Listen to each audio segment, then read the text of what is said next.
Indonesia, 260 million inhabitants. The region is one of the most densely populated area worldwide. With its more than 30 million inhabitants, the Indonesian capital, Jakarta, is the second biggest megacity in the world. While only 20% of Indonesians lived in cities in the 1980s, the majority of the Indonesian population has been concentrated in urban areas since 2010. Those who nourish these millions of people are mainly small-scale farmers. Around 90% of the land used to grow rice is cultivated by smallholders.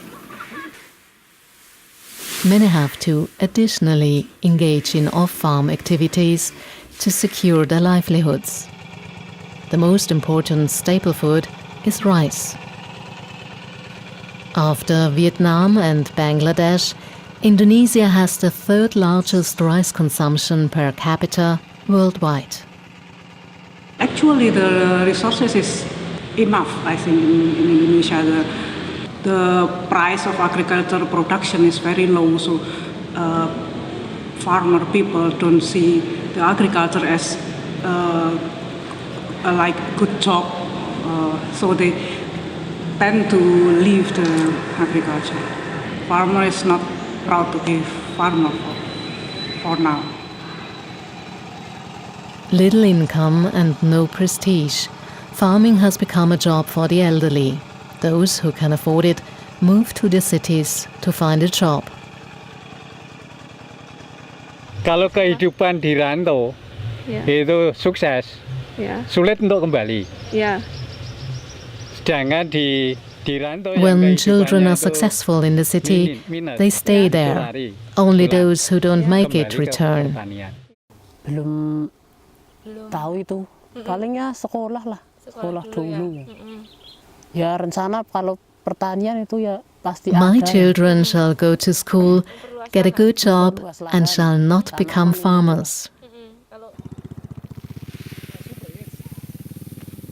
Today's agriculture is sustained by the elderly. If they can, the young migrate and take jobs outside of farming. Not every year brings a good harvest, and climate change also affects Indonesia. In addition, the population grows very quickly. Over the past 20 years, Indonesia was the world's largest rice importer. It is an explicit political goal to change this and to become independent from rice imports. To achieve this aspired self-sufficiency, Indonesia will have to undergo a radical transformation. Two ministries, the Ministry of Agriculture and the Ministry of Public Works, are in charge of the planned reorganization. Different approaches are being envisaged. Simply scaling up cultivation is not an option. There is not enough water.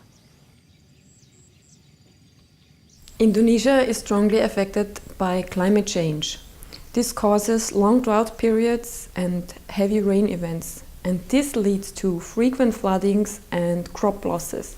To face these challenges, the Indonesian government focuses on water engineering measures to collect water for drought periods, and this infrastructure can also be used to prevent floodings.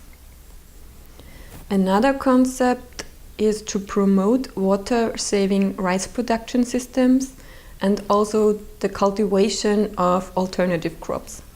A large problem is the outworn infrastructure that largely stems from the times of the Dutch colonial rule.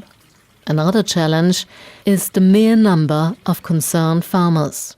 What we are really concerned is we want to make sure that we don't leave disadvantaged people behind.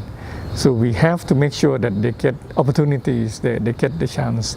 We don't want to have the winner and losers. Because in the time of big change, the loser may not make it. We want to make sure that we we provide them the needed sustainability components, and that will be human resource development, that will be access to credits, access to funding, that will be access to technologies. I think as a society we need to make sure that we not only look at different pieces of puzzles, but also different scales and also different groups of people that we want to make sure that it will be fair for all. In my opinion, I really rely on the young people, because if I see that such farmer groups and conducted by young people, they're really creative how to make like a sustainable change from the production until the consumers. And in that way, I think even though in Indonesia we have a small scale holder farmer, so they make a group, and I think in that way they can develop together.